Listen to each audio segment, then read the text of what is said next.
الحمدللہ رب العالمین والصلاة والسلام علی سید الانبیاء والمرسلین اما بعد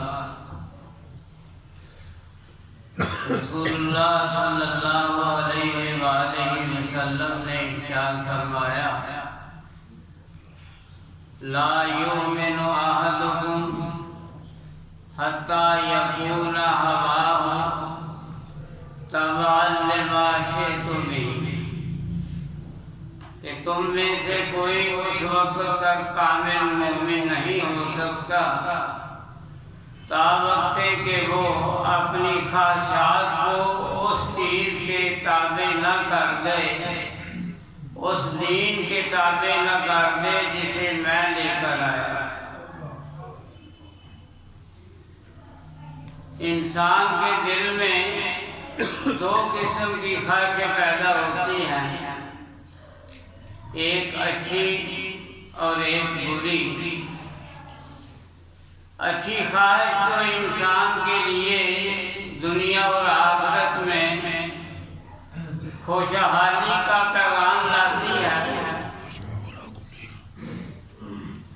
ایک آدمی دوسرے آدمی مالدار کو دیکھتا ہے کہ وہ اللہ کے راستے میں بہت زیادہ خرچ کرتا ہے، غریبوں مسکینوں کی مدد کرتا ہے، تو اس کے دل میں خواہش پیدا ہوتی ہے کاش کی دولت مجھے بھی مل جائے اور میں بھی اللہ تبارک و تعالیٰ کے راستے میں اسی طرح خرچ کروں۔ ایک آدمی کسی عالم دین کو دیکھتا ہے، اس کے تقویٰ پرہیزگاری سے متاثر ہو کر اللہ سے دل ہی دل میں خواہش کرتا ہے کہ کاش کہ میں بھی ایسا ہی بن جاؤں۔ یہ خواہشیں تو وہ ہیں جو انسان کو دنیا میں بھی اور آخرت میں بھی اس کے لیے باعث مسرت ہوں گی۔ لیکن ایک خواہش ہے حسد کی، بغض کی۔ یہ ایسی خواہش ہے کہ جو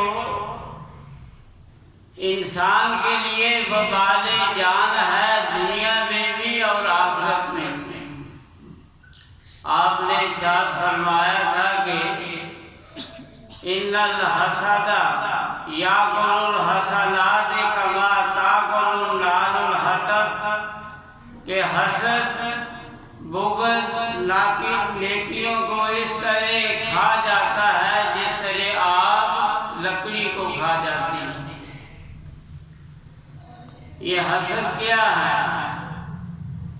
کوئی آدمی دیکھتا ہے کہ فلاں آدمیوں میں بڑا اتفاق ہے، بھائیوں میں بڑا سلوک ہے، وہ خوشحالی سے زندگی گزار رہے ہیں، ان میں وہ نفاق پیدا کرتا ہے، ان میں لڑائی جھگڑا پیدا کر دیتا ہے۔ یا بین الاقوامی طور پر دیکھیں طبقاتی جنگ، کہ ایک صدی یا اس سے بھی کم پہلے ترکوں کی حکومت تھی جسے کہتے تھے سلطنت عثمانیہ۔ جب دشمن نے دیکھا، انگریز نے دیکھا کہ یہ لوگ تو بڑی خوشحالی سے زندگی گزار رہے ہیں، اتفاق سے رہ رہے ہیں، تو انہوں نے ان میں طبقاتی جنگ شروع کر دی۔ کہیں زبان کا جھگڑا، کہیں رنگ کا جھگڑا، کہیں نسل کا جھگڑا، تو یوں انہوں نے آگ حسد کی جلائی کہ مسلمان جو تھے وہ طبقات میں تقسیم ہو گئے۔ یہ اسی کا نتیجہ ہے جنہیں ہم عرب ریاض سے کہتے ہیں کہ دو دو چار چار اینٹ کی مسجد میں وہ بیٹھے ہوئے۔ اور حقیقت یہ ہے کہ بظاہر تو ہم دیکھتے ہیں کہ یہ لوگ بہت خوشحال ہیں، لیکن حقیقت یہ ہے کہ ان کو دیمک چاٹ چکی ہے۔ کسی وقت بھی ان کا دھرم جو ہے نا وہ یہ گرہام کر کے زمین بہت ذرا غور کریں، نبی صلی اللہ علیہ وسلم نے ارشاد فرمایا تھا کہ ایک مومن آپس میں ایسے ہیں جیسے کہ ایک جسم، اگر جسم کے ایک حصے کو تکلیف ہو تو سارا جسم ہی تکلیف محسوس کرتا ہے، لیکن ہمارا کیا حال ہے؟ 60 کے قریب دنیا میں مسلم ممالک ہیں اور ان کے سامنے فلسطین اور غزہ کے مسلمان جو ہیں وہ کٹے جا رہے ہیں، قتل کیے جا رہے ہیں، ان کی زندگی مشکل ہو چکی ہے، لیکن کسی مسلمان ملک میں اتنی طاقت نہیں کہ ان کی مدد کر سکے۔ یہ کس کا نتیجہ ہے؟ یہ حسد کا نتیجہ ہے۔ ہم طبقاتی ماحول میں پھٹ گئے، تقسیم ہو گئے، جس کا نتیجہ ہے کہ ایک مسلمان دوسرے مسلمان کے لیے ہو سکتا ہے کہ دل سے دعا بھی نہ نکالے۔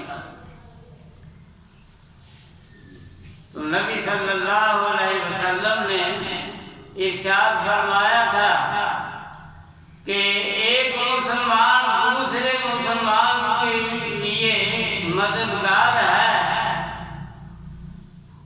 یوں معلوم ہوتا ہے کہ تاریخ اسلام میں حجاج بن یوسف انتہائی شفاق ظالم آدمی تھا، لیکن معلوم ہوتا ہے کہ آج کے حکمرانوں سے وہ کئی درجے بہتر تھا۔ اس کے کان میں ایک آواز پہنچتی ہے کسی مسلمان مظلوم عورت کی، تو وہ بدلہ لینے کے لیے حجاز سے کراچی کے ساحل تک فوج بھیجتا ہے۔ وہ فوج بدلہ لیتے لیتے ملتان تک پہنچ جاتی ہے، لیکن آج ہم ایک دوسرے کی مدد نہیں کرتے۔ یہ اسی بات کا نتیجہ ہے کہ ہر مسلمان جو ہے وہ حسد کی آگ میں جل رہا ہے۔ یہی وجہ ہے ہمیں کامیابی نصیب نہیں ہو رہی۔ تو اللہ تبارک و تعالیٰ ارشاد فرماتے ہیں فَأَمَّا مَنْ خَافَ مَقَامَ رَبِّهِ وَنَهَى النَّفْسَ عَنِ الْهَوَىٰ فَإِنَّ الْجَنَّةَ هِيَ الْمَأْوَىٰ۔ جو آدمی اپنے رب کے سامنے کھڑا ہونے سے ڈر گیا اور اس نے اپنی نفسانی خواہشات پر قابو پا لیا، فَإِنَّ الْجَنَّةَ هِيَ الْمَأْوَىٰ، فرمایا کہ جنت اس کا ٹھکانہ ہے۔ دنیا میں بھی کامیابی ہے، آخرت میں بھی کامیابی ہے۔